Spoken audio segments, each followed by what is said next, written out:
So everyone, welcome back to another video. তো তোমরা সকলেই অনেকবার শোলে সিনেমাটা দেখেছো এবং শোলে সিনেমাটা তোমাদের মানে অ্যাকচুয়ালি প্রত্যেকটা ইন্ডিয়ান মানে যে সমস্ত সিনেমা লাভার আছে তাদের জন্য সেই সিনেমাটা খুবই একটা বলতে পারো ইমোশন। এবং সালিম জাভেদের এটা একটা মাস্টারপিস সিনেমা ছিল যেটা পুরোপুরি ইন্ডাস্ট্রি চেঞ্জ করে দেয়। এই সিনেমাটা নিয়ে অনেকে অনেক রকমের মানে তথ্য নিয়ে আসে যে সিনেমাটা অ্যাকচুয়ালি একটা টাইমে ফ্লপ হয়েছিল, সিনেমাটা প্রথম দিকে চলছিল না। অমিতাভ বচ্চনের ওই যে পুরোপুরি সিনারিওটা আছে যে অমিতাভ বচ্চন লাস্টের দিকে মারা যাচ্ছে, সেই সিনারিওটাকে চেঞ্জ করতে হয়। বাট তোমরা কি জানো এই সিনেমার জন্য জয়ের ক্যারেক্টারটার জন্য প্রথম জায়গায় ফাইনালাইজ করা ছিল সেটা কিন্তু অমিতাভ বচ্চন ছিল না, সেটা ছিল হচ্ছে শত্রুঘ্ন সিনহা। এবং এটাও তোমাদেরকে বলে রাখি যে গব্বর সিং, যাকে আমজাদ খান যে ক্যারেক্টারটাকে আমরা এত একটা বিশালভাবে প্লে করতে দেখি, আমজাদ খানের মতো ওরকম কাল্ট হয়ে যায় ক্যারেক্টারটা, সেই ক্যারেক্টারটার জন্য কিন্তু প্রথমে অ্যাপ্রোচ করা হয়েছিল একজন বড় অভিনেতাকে। বাট সে একটা চলতি শুটিং এর কারণে সে এই সিনেমার পার্ট হতে পারে না। সেই অভিনেতার নাম হচ্ছে ড্যানি ডেনজম্পা।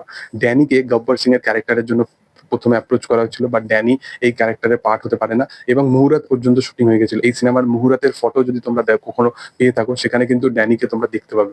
ড্যানি মুহুরাতের শুটিং এ পর্যন্ত উপস্থিত ছিল, বাট এই সিনেমার আলটিমেটলি পার্ট হতে পারে না। তারপরে তো হিস্ট্রি যেটা হয়ে যায় সেটা আমরা সকলেই জানি। গব্বর সিং আজ আমজাদ খান এবং তার মতো ভিলেন ইন্ডিয়াতে আমার মনে হয় না যে কেউ আছে বলে। তোমাদের কি বক্তব্যের বিষয় নিয়ে সেটা তোমরা অবশ্যই কমেন্টে জানাতে পারো এবং এরকম আরো ইনফরমেটিভ ভিডিও দেখতে হলে অবশ্যই চ্যানেলটাকে সাবস্ক্রাইব করো। Thank you all, by.